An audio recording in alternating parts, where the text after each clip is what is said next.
We really don't want the government deciding what happens in our churches. Tonight, local schools, hospitals, and churches are getting thrust into the national immigration debate. Places that have traditionally been kept out of it, safe spaces, protected from immigration enforcement, but that could all be changing. Thanks for inviting us in on this Friday night. It's now 11 o'clock.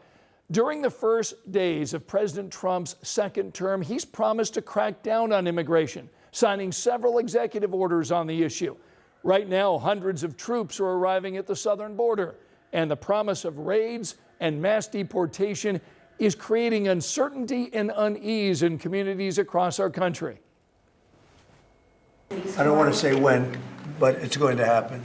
Has to happen, or we're not going to have a country left.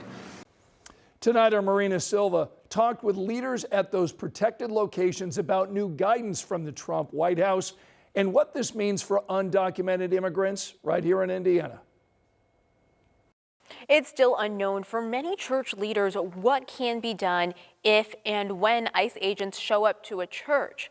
But what many of them have told us, they're going to do what they can to protect their congregation.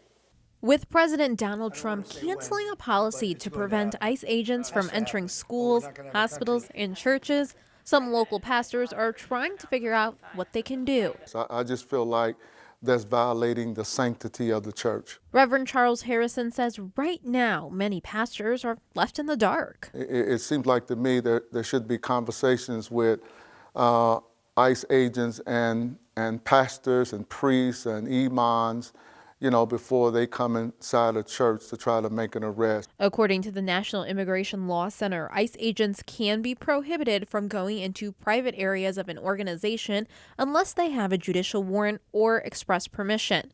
Reverend Harrison says this is something his congregation is looking into. Since we know that now, we may need to do that.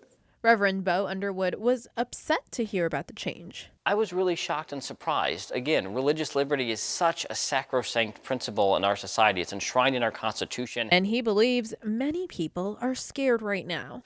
And so I think that there's a lot of concern across all Christians as to what's going on here and really wanting to make sure that the plight of the stranger is protected and that our communities are not being used for immigration enforcement. There's a lot of uncertainty.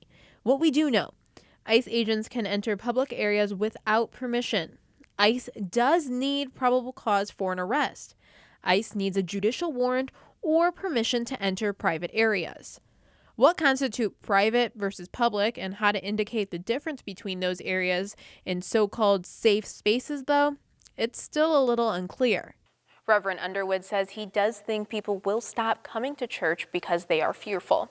Reporting in Indianapolis, Marina Silva, 13 News. Tonight, state and local law enforcement are being asked to help enforce federal immigration laws.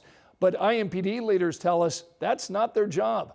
As we reported last night, Chief Chris Bailey responded to the Trump administration directive, saying on social media, local law enforcement, including the Indianapolis Metropolitan Police Department, does not have the authority to enforce federal immigration laws. Tonight, the president of the local police union is echoing that. Enforcement of federal laws must be enforced by federal officers, federal agents, and federal courts, not local or state police officers or state courts. FOP President Rick Snyder went on to say officers are required to cooperate with ICE investigations. Tonight, Indiana's Attorney General is suing a Northern Indiana Police Department over immigration inaction. Todd Rokita says St. Joseph County Police are not complying with Indiana law, saying the department does not properly notify ICE about the release of undocumented immigrants. Rokita's office has filed similar lawsuits against other agencies, including the Sheriff's Office in Monroe County. What is happening in Monroe County and here in St. Joseph County isn't fair to Hoosier taxpayers or legal immigrants who came here the right way, like the ones I just met with and spoke with. The St. Joseph County Police Department is refuting Rokita's claims. In a statement, leaders say they do regularly communicate with immigration officials. The department also claims Rokita has never spoken with Sheriff Bill Redmond about these allegations. Well, right now, a Southport man is in jail tonight accused of making threats online toward undocumented immigrants. Investigators tell us that 58-year-old Preston Pickett made the threats in comments on TikTok videos. The social media platform alerted the FBI and agents flagged IMPD. Police tell us the comments were posted between January 12th and January 14th. Police say they include the words, "Come J20, I will shoot on sight. I don't check IDs, so you are all illegal to me." The impact extends beyond one person. It impacts entire communities. And what happens here is you are putting multiple individuals in fear because, certainly people are concerned about their immigration status, and this individual is alleged to have expressed a sincere desire to harm those people and in fact, kill those people. Tonight, Pickett is charged with intimidation. He just made his first court appearance. His trial is scheduled for March.